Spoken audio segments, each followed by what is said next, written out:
साथियों नमस्कार। मैं राम प्रताप सिंह कुशवाहा, रिटायर्ड पुलिस वाला, आप सबका अपने चैनल में स्वागत करता हूं, अभिनंदन करता हूं। क्योंकि मैंने अपना परिचय रिटायर्ड पुलिस वाले के रूप में दिया है, इसलिए कुछ न कुछ पुलिस विभाग से ही संबंधित वार्तालाप होगी। अब इसको पुलिस विभाग तक ही वार्तालाप कहा जाए कि ये आज जन जन की वार्तालाप है, या भारत की कोई एजेंसी ऐसी नहीं बची है जो जनता से जुड़ी हो, जनता को सेवा देती हो और इस प्रसंग में उसका वास्ता ना रह गया हो। आज चूँकि तारीख है 17 मई, तो 17 मई को बड़ी ऐतिहासिक घटनाएं घटित हुई हैं और उसी के साथ आज विश्व दूर संचार दिवस है। तो विश्व दूर संचार दिवस के उपलक्ष्य में, क्योंकि संयुक्त राष्ट्र संघ जो दिवस घोषित करता है उसका मैं प्रचार प्रसार करता हूँ, ये मेरा दायित्व है, मेरा कर्तव्य है, मेरी छोटी संस्था है उसका भी एक कर्तव्य है। तो आज दूर संचार दिवस है, तो सभी को हार्दिक शुभकामनाएं, मंगल कामनाएं। इसके अलावा आज 17 मई है, तो 17 मई के दिवस के दिन एक घटना तो घटित हुई थी 15/16 की रात को, लेकिन उसका संबंध 17 मई से विशेष रूप से है।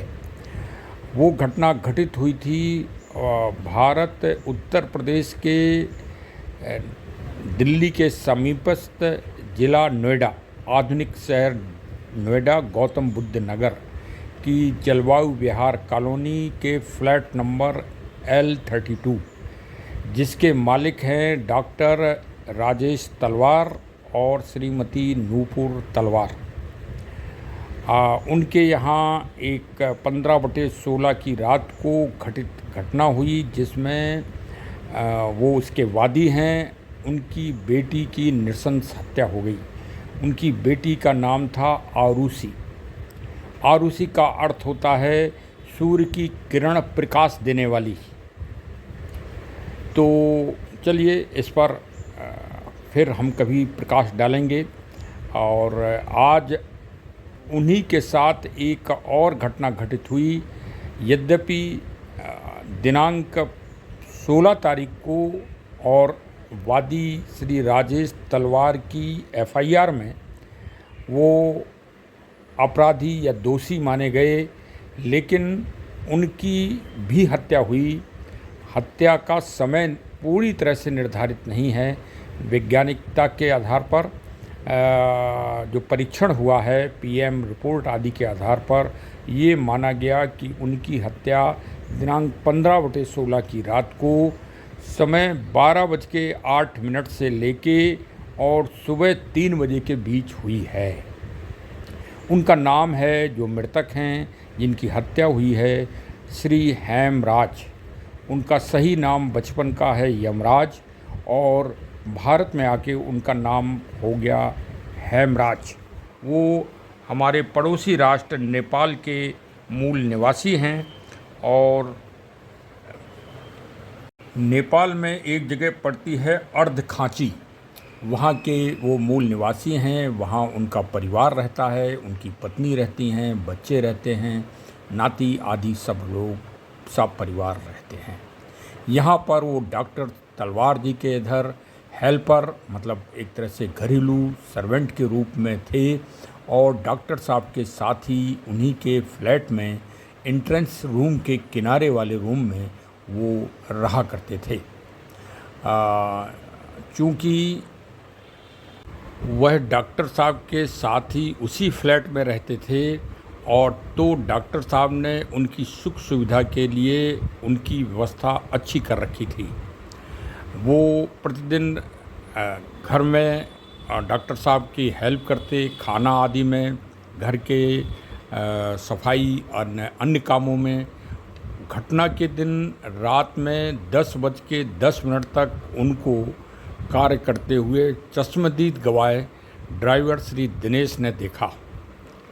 इसके बाद प्रतिदिन की भांति डॉक्टर साहब खाना आदि खाकर अपने रूम में चले गए और बच्ची अपने रूम में जाकर सो गई। ये क्रम इसलिए बता रहा हूँ कि आप भी इसकी जानकारी रखें, और क्योंकि ये घटना एक ऐसी है कि घटना तो दुस्साहसिक और जघन्य सनसनीखेज है ही, साथ ही साथ जो इसमें इन्वेस्टिगेशन हुई है वो भारत की सबसे बड़ी गौरवमयी संस्था स्थानीय पुलिस के साथ बाद सीबीआई के द्वारा की गई। सीबीआई की इसमें 2 टीमें बनी, फर्स्ट और सेकंड, और दोनों में सीबीआई के बहुत ही प्रतिभाशाली और बहुत ही अच्छे व्यक्तित्व के अधिकारी इस जांच में लगे। और फिर भी ये मुकदमा, ये अभियोग इस बात के लिए कि मुकदमे में साक्ष्य का अभाव है, इसमें जो दोषी लड़की के माता और पिता बने उनको माननीय उच्च न्यायालय ने दोष साक्ष्य के अभाव में मुक्त कर दिया। तो ये वास्तव में विवेचकों के लिए, इन्वेस्टिगेशन ऑफिसर्स आदि के लिए ये एक शोध का विषय होना चाहिए, और ये एक रिसर्च का विषय होना चाहिए कि क्या कमी रह गई इस इन्वेस्टिगेशन में, क्या गुणवत्ता होनी चाहिए, क्या गुणवत्ता नहीं रह गई। यद्यपि सीबीआई ने की टीमों ने इसमें बहुत ही अच्छी इन्वेस्टिगेशन की है, लेकिन फिर भी ये घटना और साथ ही साथ नोएडा में निठारी कांड, दोनों की विवेचना स्थानीय पुलिस और सीबीआई के द्वारा की गई, और दोनों में ही अंत में उस मुकदमे में तो पूरी तरह से निठारी में दोष मुक्त कर दिया है माननीय सुप्रीम कोर्ट ने अभियुक्तों को। निठारी इस और आरुषि हत्याकांड, हेमराज हत्याकांड में अभी हेमराज की पत्नी और सीबीआई के द्वारा माननीय उच्च न्यायालय के निर्णय के विरुद्ध याचिका माननीय सर्वोच्च न्यायालय में दायर की गई है। हमें देखना है कि आखिर सत्य क्या है। पूरी दुनिया की घटना तो होती ही रहती हैं और आगे भी होती रहेंगी।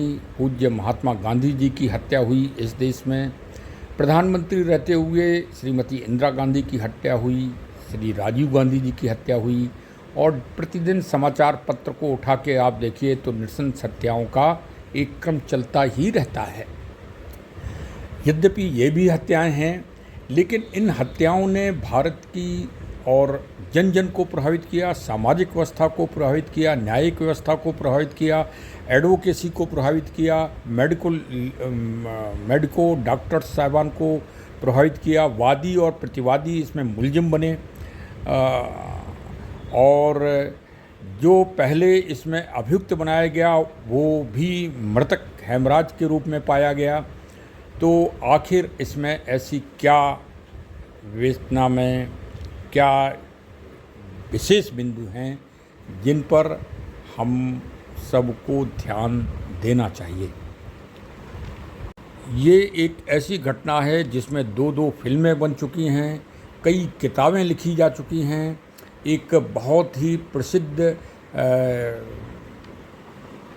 मीडिया पदाधिकारी हैं श्री अबीर सैन साहब, उन्होंने इस पर आरुषि के नाम से ही किताब लिखी है, तथा इसमें तलवार नाम की फिल्म भी बन चुकी है।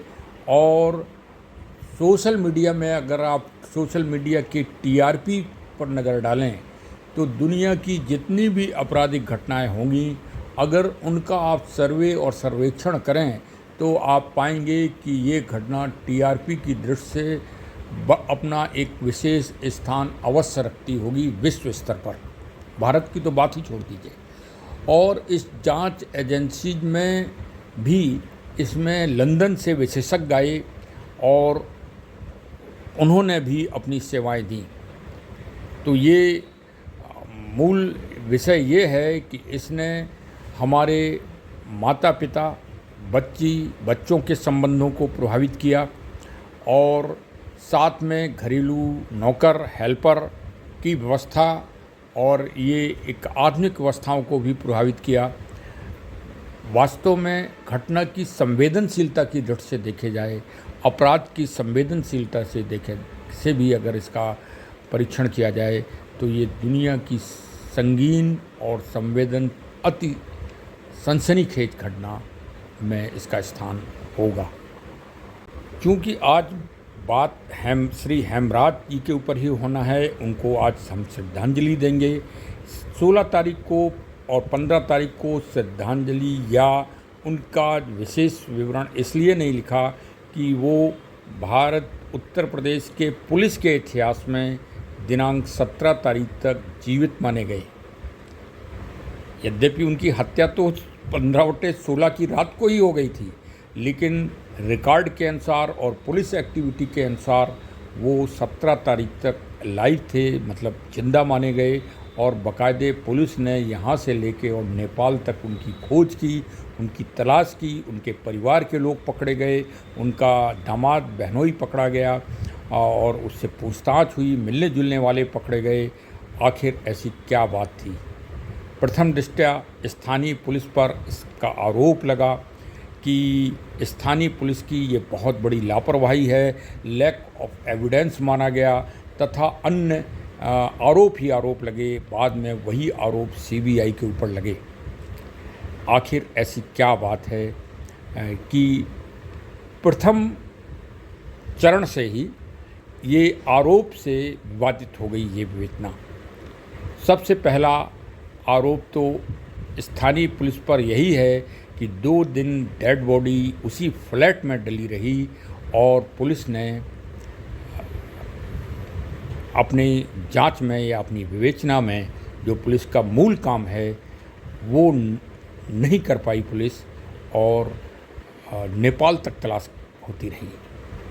ये बहुत बड़ा टर्निंग पॉइंट है इस इन्वेस्टिगेशन का, क्योंकि जब स्थानीय थानाध्यक्ष साहब मौके पर पहुँचे, जो इसके प्रथम उत्तरदायी अधिकारी थे पुलिस में, सबसे पहले वही पहुँचे। सबसे पहले तो सिपाही और जो सब इंस्पेक्टर थे, लेकिन अधिकृत अधिकारी में एसओ पहुँचे।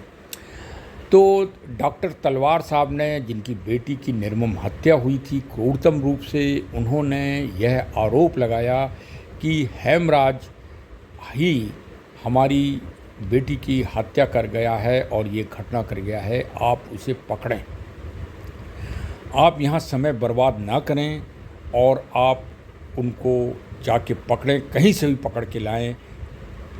और ये सीधे सीधे पुलिस के ऊपर बड़े ही ओजस्ता और बड़े ही तनाव के साथ उन्होंने आरोप लगाया। वास्तव में पुलिस को अपने उत्तरदायित्व का निर्वाह करना चाहिए, लेकिन पुलिस ने ऐसा क्यों नहीं किया अपने उत्तरदायित्व का निर्वाह?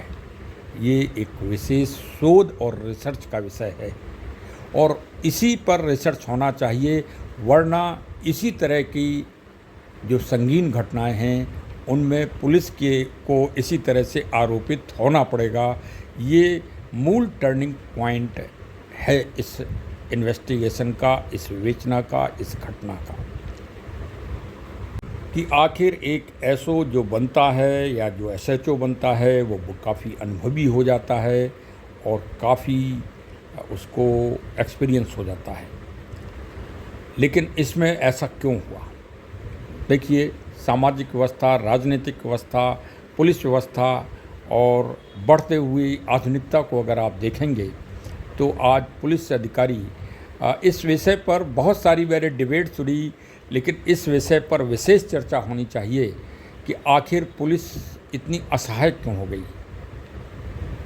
ये बड़ा गंभीर प्रश्न है और पुलिस ऐसी तरह असहाय होती रहेगी, ये भी मैं कह रहा हूँ, क्योंकि ऐसी परिस्थितियाँ बनती जा रही हैं। डॉक्टर राजेश तलवार, नूपुर तलवार वास्तव में उस समय विशेष निराश्य में, डिप्रेशन में, तनाव में अवश्य ही रहे होंगे और उनकी जो व्यक्तित्व था और जो उनका रहन सहन और हैसियत थी वो काफ़ी आधुनिक स्तर पर उच्च स्तर की है। पुलिस के अधिकारी जो मौके पे पहुंचे थे वो एक तरह से दबाव में आ गए। दबाव में आ ही जाते हैं आजकल। करीब 36 वर्ष की पुलिस की नौकरी में मैंने ऐसा कभी भी घटनास्थल पर नहीं देखा कि पुलिस को इतने आरोपों से आरोप लग गए हों, पुलिस ने इतनी बड़ी लापरवाही की हो। क्योंकि पुलिस को आजकल कहीं किसी व्यक्ति के प्रभावी लोगों से संपर्क होते हैं और वो सीधे रूप से पुलिस के निम्न स्तर के कर्मचारियों को बड़े अधिकारियों से डैमेज करा देते हैं।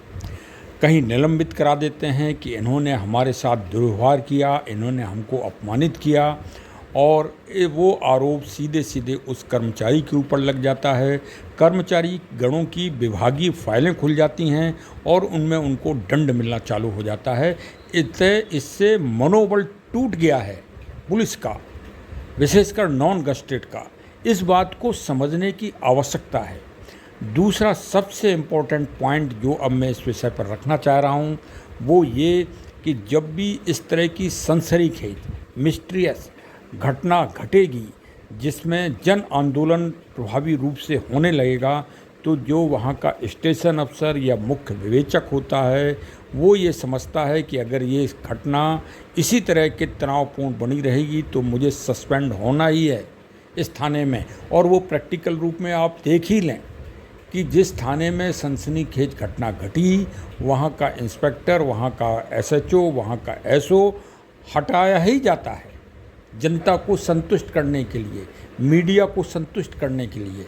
तीसरी चीज़, क्या 2 सिपाही और दरोगा आज मीडिया के वर्चस्व को, मीडिया के वरिष्ठ पत्रकारों को, जो वरिष्ठ अधिकारियों के बीच में बैठते हैं, उठते हैं, उनके साथ खाते और पीते हैं, क्या उनको रोक सकता है आज कोई?